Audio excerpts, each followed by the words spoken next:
90% ನಿಲ್ಲಿಸ್ಬೋದು ಅನ್ನುವಂತಹ ಮಾತುಗಳು ಕೇಳಿ ಬರ್ತಾ ಇದೆ. ಸೊ ದಯವಿಟ್ಟು ಯಾರು ಸಹ ನಾನು ಈ ಯೋಜನೆಗಳು ಜಾರಿಯಾದಾಗಲೇ ಹೇಳಿದ್ದೆ, ದಯವಿಟ್ಟು ಯಾರು ಈ ಯೋಜನೆಗಳಿಂದ ಬರುವಂತಹ ಹಣವನ್ನು ನಂಬಿಕೊಂಡು ಕಮಿಟ್ಮೆಂಟ್ಗಳನ್ನು ಮಾಡ್ಕೋಬೇಡಿ. ನಮಸ್ಕಾರ ಎಲ್ರಿಗೂ, ನಾನು ರಮೇಶ್ ಜಗತ್, ಮೈಸೂರು. ಲೋಕಸಭಾ ಚುನಾವಣೆ ಮುಗಿದಿದೆ. ನಮ್ಮ ಕರ್ನಾಟಕ ರಾಜ್ಯದಲ್ಲಿ ಕಾಂಗ್ರೆಸ್ ನಾಯಕರು ಅಂದುಕೊಂಡಷ್ಟು ಸ್ಥಾನಗಳನ್ನು ಈ ಲೋಕಸಭಾ ಚುನಾವಣೆಯಲ್ಲಿ ಗೆಲ್ಲೋದಕ್ಕೆ ಸಾಧ್ಯ ಆಗಿಲ್ಲ. ಬಟ್ ಕಳೆದ ಲೋಕಸಭಾ ಚುನಾವಣೆಯನ್ನು ಹೋಲಿಕೆ ಮಾಡಿಕೊಂಡ್ರೆ 1 ಸ್ಥಾನದಿಂದ 9 ಸ್ಥಾನಕ್ಕೆ ಏರಿಕೆಯಾಗಿದೆ. ಆದರೂ ಕೂಡ 14ರಿಂದ 17 ಸ್ಥಾನ ಗೆಲ್ಲಬೇಕು ಅಂತ ಅಂದ್ಕೊಂಡಿದ್ರು, ಬಟ್ ಸಾಧ್ಯವಾಗಿಲ್ಲ. ಇನ್ನು ಕೇಂದ್ರದಲ್ಲೂ ಕೂಡ ಇಂಡಿಯಾ ಏನು ಮೈತ್ರಿ ಒಕ್ಕೂಟ ಏನಿತ್ತು ಅದು ಸರ್ಕಾರ ರಚನೆ ಮಾಡೋದಕ್ಕೆ ಸಾಧ್ಯವಾಗ್ತಿಲ್ಲ. ಇದರ ಒಂದು ಪರಿಣಾಮ ನಮ್ಮ ಒಂದು ಕರ್ನಾಟಕ ರಾಜ್ಯದ ಮತದಾರರ ಮೇಲೆ, ಅಂದರೆ ಜನಸಾಮಾನ್ಯರ ಮೇಲೆ ಪರಿಣಾಮ ಬೀರಬಹುದು ಅಂದರೆ ಖಂಡಿತ ಬೀರಬಹುದು ಅಂತಲೇ ಹೇಳ್ಬೋದು. ಯಾಕಂದರೆ ಕಳೆದ ವಿಧಾನಸಭಾ ಚುನಾವಣೆಯಲ್ಲಿ ಗೆದ್ದು ಈ 5 ಗ್ಯಾರಂಟಿಗಳನ್ನು ಏನು ಜಾರಿಗೊಳಿಸಿದ್ರು, ಇದರಿಂದ ಯಾವುದೇ ಪಕ್ಷ ಆಗಲಿ ಯಾವುದೇ ಒಂದು ಯೋಜನೆಯನ್ನು ತರಿಸಿದ್ರೆ ಜನರಿಗೆ ಅನುಕೂಲ ಆಗಲಿ ಅನ್ನೋದು ನಿಜ. ಅದ್ರ ಜೊತೆಗೆ ರಾಜಕೀಯ ಲಾಭಗಳನ್ನು ಕೂಡ ನಿರೀಕ್ಷೆ ಮಾಡ್ತಾರೆ. ಒಂದು ಯೋಜನೆ ಜಾರಿಗೊಳಿಸೋದ್ರಿಂದ ನಮಗೆ ವಾಪಸ್ ರಿಟರ್ನ್ ರಾಜಕೀಯವಾಗಿ ಲಾಭ ಆಗಲಿ ಅನ್ನೋದು ಎಲ್ಲ ಪಕ್ಷಗಳಲ್ಲೂ ಆ ಒಂದು ಆಲೋಚನೆ ಇದ್ದೇ ಇರುತ್ತೆ. ಅದೇ ರೀತಿಯಾಗಿ ಕಾಂಗ್ರೆಸ್ ಪಕ್ಷದಲ್ಲೂ ಕೂಡ ರಾಜಕೀಯದಲ್ಲಿ ದೊಡ್ಡ ಮಟ್ಟದಲ್ಲಿ ಲಾಭ ಸಿಗುತ್ತೆ ಅಂತ ಯೋಚನೆ ಮಾಡಿದರು ಈ ಗ್ಯಾರಂಟಿಗಳಿಂದ. ಅದರಲ್ಲೂ ಈ ಗೃಹಲಕ್ಷ್ಮಿ ಯೋಜನೆ ಎಲ್ಲ ಜಾರಿಗೆ ತಂದಿದ್ದರಿಂದ, ಶಕ್ತಿ ಯೋಜನೆ ಎಲ್ಲ ತಂದಿದ್ದರಿಂದ ಮಹಿಳೆಯರ ಓಟು ಅತಿ ಹೆಚ್ಚಾಗಿ ಸಿಗುತ್ತೆ. ಸೊ ಈಸಿಯಾಗಿ ನಾವು ನೆಕ್ಸ್ಟ್ ಎಲೆಕ್ಷನ್ಗಳಲ್ಲಿ ವಿನ್ ಆಗ್ಬೋದು ಅಂತ ಆಲೋಚನೆಯನ್ನು ಮಾಡಿದರು. ಅದರಲ್ಲೂ ಈ ಲೋಕಸಭಾ ಚುನಾವಣೆಯನ್ನೇ ಮುಖ್ಯವಾಗಿ ಒಂದು ಗುರಿಯಾಗಿ ಇಟ್ಕೊಂಡಿದ್ರು. ಅದರಿಂದ ಎಲ್ಲ ಯೋಜನೆಗಳು ಅಂದರೆ ಎಲ್ಲ ಗ್ಯಾರಂಟಿಗಳನ್ನು ಜಾರಿಗೆ ತಂದಿದ್ರು. ಆದರೆ ಈಗ ಸೋತಿರೋ ಕಾರಣ ಈ ಗ್ಯಾರಂಟಿಗಳು ರದ್ದಾಗುತ್ತಾ ಅನ್ನುವಂತಹ ಒಂದು ಪ್ರಶ್ನೆ ಎಲೆಕ್ಷನ್ಗೆ ಮುಂಚೆ ಅಭಿಪ್ರಾಯ ಇತ್ತು, ರದ್ದಾಗ್ಬೋದು ಅಂತ. ಈಗ ಕಾಂಗ್ರೆಸ್ ಸೋತಿರೋದ್ರಿಂದ ರದ್ದಾಗುತ್ತಾ ಅಂತ ಅಂದ್ಬಿಟ್ಟು ಒಂದು ಪ್ರಶ್ನೆ ಮೂಡಿದೆ. ಹೌದು, ಈ ಒಂದು ಗ್ಯಾರಂಟಿಗಳು ರದ್ದಾಗುವಂತಹ ಲಕ್ಷಣಗಳು ಕಂಡುಬರ್ತಾ ಇದೆ. ಆಲ್ರೆಡಿ ಎಲ್ಲರೂ ಕೂಡ ಈ ಪ್ರಶ್ನೆ ಮೂಡಿರೋದ್ರಿಂದ ಉಡುಪಿಯಲ್ಲಿ ಗೃಹ ಮಂತ್ರಿಗಳಾದಂತಹ ಡಾಕ್ಟರ್ ಜಿ ಪರಮೇಶ್ವರ್ ಅವರು ಕೂಡ ಈ ವಿಚಾರದ ಬಗ್ಗೆ ಪ್ರತಿಕ್ರಿಯೆಯನ್ನು ಕೊಟ್ಟಿದ್ದಾರೆ. ಅವರೇ ಹೇಳಿದ್ದಾರೆ, ಗ್ಯಾರಂಟಿ ಯೋಜನೆಗಳಿಂದ ನಮಗೆ ರಾಜಕೀಯದಲ್ಲಿ ದೊಡ್ಡ ಮಟ್ಟದಲ್ಲಿ ಲಾಭ ಬರುತ್ತೆ ಅಂತ ಅಂದ್ಕೊಂಡಿದ್ವಿ, ಜನಸಾಮಾನ್ಯರಿಗೆ ಅನುಕೂಲ ಆಗಲಿ ಅಂತ ಜಾರಿಗೊಳಿಸಿದ್ವಿ, ರಾಜಕೀಯದಲ್ಲೂ ಕೂಡ ನಾವು ಒಂದು ದೊಡ್ಡ ಮಟ್ಟದಲ್ಲಿ ಲಾಭ ಆಗುತ್ತೆ ಅಂತ ಅಂದ್ಕೊಂಡಿದ್ವಿ, ಬಟ್ ಆಗಿಲ್ಲ ಅದು. ಸೊ ಇದ್ರ ಬಗ್ಗೆ ನಾವೀಗ ಪರಾಮರ್ಶೆ ಮಾಡಿ ಒಂದು ನಿರ್ಧಾರಕ್ಕೆ ಬರಬೇಕು ಅಂತ ಹೇಳಿದ್ದಾರೆ. ಸೊ ಮುಖ್ಯಮಂತ್ರಿಗಳು ಉಪಮುಖ್ಯಮಂತ್ರಿಗಳ ಜೊತೆ ಚರ್ಚೆಯನ್ನು ಕೂಡ ನಡೆಸಿದಾರಂತೆ. ಒಂದು ಹಿರಿಯರು ಮತ್ತು ತಜ್ಞರು ಯಾರ್ಯಾರು ಇರ್ತಾರೆ ಒಂದಷ್ಟು ಜನರ ಸಮಿತಿಯನ್ನು ಮಾಡಿ ಈ ಒಂದು ಯೋಜನೆಗಳನ್ನು ಪರಾಮರ್ಶಿಸಬೇಕು. ಅಂದರೆ ಮತ್ತೆ ಈ ಯೋಜನೆಗಳ ಅಗತ್ಯ ಜನರಿಗೆ ಇದೆಯಾ ಅಂತ ಅಂದ್ಬಿಟ್ಟು ಮತ್ತೆ ವಿಮರ್ಶೆಗಳನ್ನು ಮಾಡಿ ಒಂದು ನಿರ್ಧಾರವನ್ನು ಕೈಗೊಳ್ತಾರೆ. ಅದಕ್ಕೆ ಪರಾಮರ್ಶಿಸೋದಕ್ಕೆ ಆಲೋಚನೆ ಮಾಡಿದ್ದೀವಿ ಅಂತ ಕೂಡ ತಿಳಿಸಿದ್ದಾರೆ. ಇನ್ನು ಈ ಒಂದು ಗ್ಯಾರಂಟಿಗಳನ್ನು ರದ್ದು ಮಾಡಬೇಕು ಅನ್ನುವಂತಹ ಒಂದು ಮಾತುಗಳು ಕಾಂಗ್ರೆಸ್ ಪಕ್ಷದೊಳಗಡೆ ಶಾಸಕರಲ್ಲಿ ಕೇಳಿಬರ್ತಾ ಇದೆ. ಇದ್ಯಾಕೆ ಕೇಳಿಬರ್ತಾ ಇದೆ ಅಂತಂದರೆ, ಈ ಒಂದು ಗ್ಯಾರಂಟಿ ಯೋಜನೆಗಳಿಗೆ ಸಾವಿರಾರು ಕೋಟಿ ರೂಪಾಯಿನ ತಂದಾಗ್ತಾ ಇದ್ದಾರೆ. ಎಲ್ಲಿಂದ ತಂದಾಗ್ತಾ ಇದ್ದಾರೆ?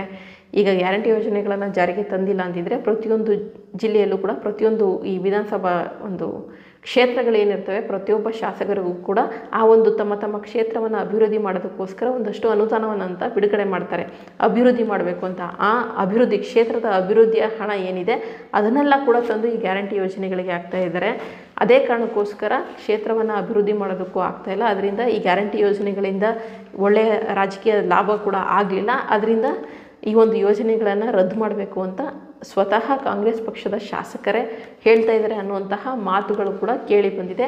ಆ ಕಾರಣಕ್ಕೋಸ್ಕರನೇ ಈಗ ತಜ್ಞರ ಒಂದು ಸಮಿತಿಯನ್ನು ರಚನೆ ಮಾಡ್ತಾ ಇದ್ದಾರೆ. ರಚನೆ ಮಾಡಿ ಒಂದು ಪರಾಮರ್ಶೆ ಮಾಡಿ ಆ ಒಂದು ಸಮಿತಿ ರಚನೆ ಏನು ಮಾಡ್ತಾರೆ, ಅವ್ರ ನಿರ್ಧಾರ ಏನಾದರೂ ಗ್ಯಾರಂಟಿ ಯೋಜನೆಗಳು ಬೇಡ ಅಂತ ಬಂದರೆ ಖಂಡಿತವಾಗ್ಲೂ ಗ್ಯಾರಂಟಿ ಯೋಜನೆಗಳನ್ನು ರದ್ದು ಮಾಡ್ತಾರೆ.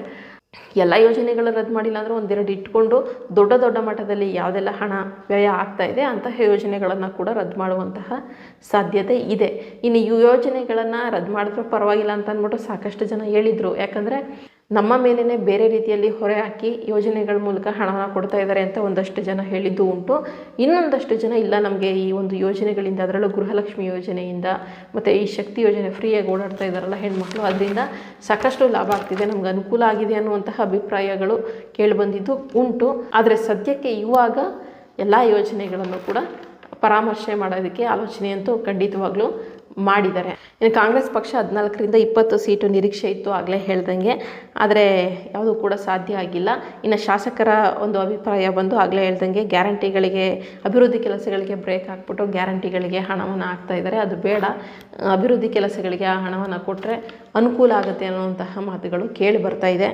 ಸೊ ಅಭಿವೃದ್ಧಿ ವಿಚಾರಗಳಲ್ಲಿ ರಾಜಿ ಮಾಡಿಕೊಂಡು ಆ ಹಣವನ್ನು ಗ್ಯಾರಂಟಿ ಯೋಜನೆಗಳಿಗೆ ಹಾಕುವಂಥ ಅವಶ್ಯಕತೆ ಇದೆಯಾ? ಸೊ ಈ ಒಂದು ಯೋಜನೆಗಳನ್ನು ಮರುಪರಿಶೀಲನೆ ಮಾಡಿ ಅಂತ ಅಂದ್ಬಿಟ್ಟು ಶಾಸಕರು ಒತ್ತಡವನ್ನು ಹೇರಿದ್ದಾರೆ ನಾಯಕರಿಗೆ. ಸೊ ನಾಯಕರು ಒಂದು ಸಮಿತಿಯನ್ನು ರಚನೆ ಮಾಡಿ ಮತ್ತೆ ಮರುಪರಿಶೀಲನೆ ಮಾಡಿ ಜಾರಿಗೊಳಿಸಬೇಕು, ರದ್ದು ಮಾಡಬೇಕು, ಮುಂದುವರಿಸಬೇಕು ಎಲ್ಲವನ್ನು ಕೂಡ ತಿಳಿಸ್ತಾರೆ ಸದ್ಯದಲ್ಲೇ. ನಾವು ಮುಂಚಿನ ವೀಡಿಯೋದಲ್ಲಿ ಹೇಳ್ದಾಗೆ 2-3 ತಿಂಗಳಂತೂ ಯಾವುದೇ ರೀತಿಯಾದಂಥ ತೊಂದರೆ ಇಲ್ಲ ಅನ್ಕೋತೀನಿ. ಬಟ್ ಅದಕ್ಕಿಂತ ಮುಂಚೆನೇ ನಿಲ್ಲಿಸ್ಲೂಬೋದು. ಇಲ್ಲಾಂದರೆ ಈಗ ಶಾಸಕರು ಸಿದ್ದರಾಮಯ್ಯನವ್ರ ಹತ್ರ, ಮುಖ್ಯಮಂತ್ರಿಗಳ ಹತ್ರ ಈ ಬಗ್ಗೆ ಮಾತನಾಡಿದಾಗ ಅವರು ಇಲ್ಲ ಯಾವುದೇ ಕಾರಣಕ್ಕೂ ನಿಲ್ಲಿಸೋದಿಲ್ಲ ಅನ್ನುವಂತಹ ಮಾತನ್ನು ಕೂಡ ಆಡಿದ್ದಾರೆ ಅನ್ನುವಂತಹ ಮಾತುಗಳು ಸಹ ಕೇಳಿ ಬರ್ತಾ ಇದೆ. ಸೊ ಮುಖ್ಯಮಂತ್ರಿಗಳ ಮಾತಿನಂತೆ ಗ್ಯಾರಂಟಿಗಳನ್ನು ಮುಂದುವರಿಸ್ತಾರೋ ಅಥವಾ ಎಲ್ಲ ಶಾಸಕರ ಭಿನ್ನಾಭಿಪ್ರಾಯ ಇರೋದ್ರಿಂದ ತಜ್ಞರ ಸಮಿತಿ ಏನಾದರೂ ಗ್ಯಾರಂಟಿಗಳನ್ನು ನಿಲ್ಲಿಸಿ, ಯಾಕಂದರೆ ಇದು ಜನರ ಮನಸ್ಸು ಗೆದ್ದಿಲ್ಲ ಅಂತ ಅಂದ್ಬಿಟ್ಟೆ ಏನಾದರೂ ಒಂದು ವರದಿಯನ್ನು ಕೊಟ್ಟರೆ ಖಂಡಿತವಾಗ್ಲೂ ಯೋಜನೆಯನ್ನು ನಿಲ್ಲಿಸ್ತಾರೆ.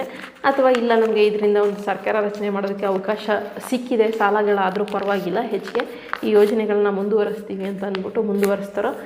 ಇನ್ನು ಕೇವಲ 1 ತಿಂಗಳಲ್ಲಿ ಎಲ್ಲ ಕೂಡ ಬರುತ್ತೆ, ಬಟ್ 90% ನಿಲ್ಲಿಸ್ಬೋದು ಅನ್ನುವಂತಹ ಮಾತುಗಳು ಕೇಳಿ ಬರ್ತಾ ಇದೆ. ಸೊ ದಯವಿಟ್ಟು ಯಾರು ಸಹ ಈ ಯೋಜನೆಗಳು ಜಾರಿಯಾದಾಗಲೇ ಹೇಳಿದ್ದೆ, ದಯವಿಟ್ಟು ಯಾರು ಈ ಯೋಜನೆಗಳಿಂದ ಬರುವಂತಹ ಹಣವನ್ನು ನಂಬಿಕೊಂಡು ಕಮಿಟ್ಮೆಂಟ್ಗಳನ್ನು ಮಾಡ್ಕೋಬೇಡಿ. ಅಂದರೆ ಹೆಣ್ಮಕ್ಳು ಗೃಹಲಕ್ಷ್ಮಿ ಪ್ರತಿ ತಿಂಗಳು 2,000 ಬರುತ್ತೆ ಅನ್ನೋ ಕಾರಣಕ್ಕೋಸ್ಕರ ಚೀಟಿ ಹಾಕೋದಾಗಲಿ ಅಥವಾ ಮತ್ತೊಂದು ಇನ್ನೊಂದು ಕಂತು ಕಟ್ಟೋದಾಗಲಿ, ಕಂತಲ್ಲಿ ಸಾಲ ತಗೊಂಡು ಆ ಸಾಲವನ್ನು ಈ ಹಣದ ಮೂಲಕ ಕಟ್ಕೋಬೋದು ಅನ್ನುವಂತಹ ಪ್ಲ್ಯಾನ್ ಆಗಲಿ ಮಾಡ್ಕೋಬೇಡಿ ಅಂತ ಹೇಳಿದ್ದೆ. ಈಗಲೂ ಅದೇ ಮಾತನ್ನು ಹೇಳ್ತಾ ಇದ್ದೀನಿ. ದಯವಿಟ್ಟು ಈ ಗೃಹಲಕ್ಷ್ಮಿ ಯೋಜನೆಯ ಹಣವನ್ನು ನಂಬಿಕೊಂಡು, ಅಂದರೆ ನಾನು ಅದು ನಿಲ್ಲಿಲ್ಲಿ ಅಂತ ಹೇಳ್ತಾ ಇಲ್ಲ, ಅಥವಾ ನಿಲ್ಲುತ್ತೆ ಅಂತ ಕನ್ಫರ್ಮ್ ನಿಂತೇ ಬಿಡುತ್ತೆ ಅಂತಲೂ ಹೇಳ್ತಾ ಇಲ್ಲ, ಒಂದು ಕಾಳಜಿಯಿಂದ ಹೇಳ್ತಾ ಇದ್ದೀನಿ ಅಷ್ಟೇ. ಆ ಹಣವನ್ನು ನಂಬಿಕೊಂಡು ದಯವಿಟ್ಟು ಯಾವುದೇ ರೀತಿಯಾದಂಥ ಕಮಿಟ್ಮೆಂಟ್ಸ್ಗಳನ್ನು ಮಾಡ್ಕೋಬೇಡಿ. ನೀವು ದುಡಿಯೋರು ಅಷ್ಟೇ, ಆ ಹಣವನ್ನು ನಂಬಿಕೊಂಡು ದುಡಿಯೋದನ್ನು ನಿಲ್ಲಿಸೋದಾಗಲಿ ಮತ್ತೊಂದು ಮಾಡೋಕ್ಕೆ ಹೋಗಬೇಡಿ. ಅದ್ರ ಪಾಡಿಗೆ ಅದು ಬರ್ತಾ ಇರಲಿ, ಸೇವಿಂಗ್ಸ್ ಅಂತ ಆಗಲಿ ಬಂದರೆ. ಇಲ್ಲಾಂದರೆ ನಿಮ್ಮ ಪಾಡಿಗೆ ನಿಮ್ಮ ಒಂದು ಕೆಲಸ ಕಾರ್ಯದ ಕಡೆ ಗಮನ ಕೊಡಿ ಅಂತ ಹೇಳ್ತೀನಿ. ಇದಿಷ್ಟು ಇವತ್ತಿನ ವಿಡಿಯೋ. ಮಾಹಿತಿ ಉಪಯುಕ್ತ ಆಗಿತ್ತು ಅಂತ ಅನಿಸಿದ್ರೆ ಹಾಗೆ ಒಂದು ಸಬ್ಸ್ಕ್ರೈಬ್ ಮಾಡ್ಕೊಳ್ಳಿ. ಮುಂದಿನ ವಿಡಿಯೋ ಜೊತೆ ಮತ್ತೆ ಸಿಗ್ತೀನಿ. ಧನ್ಯವಾದಗಳು. Thank you so much.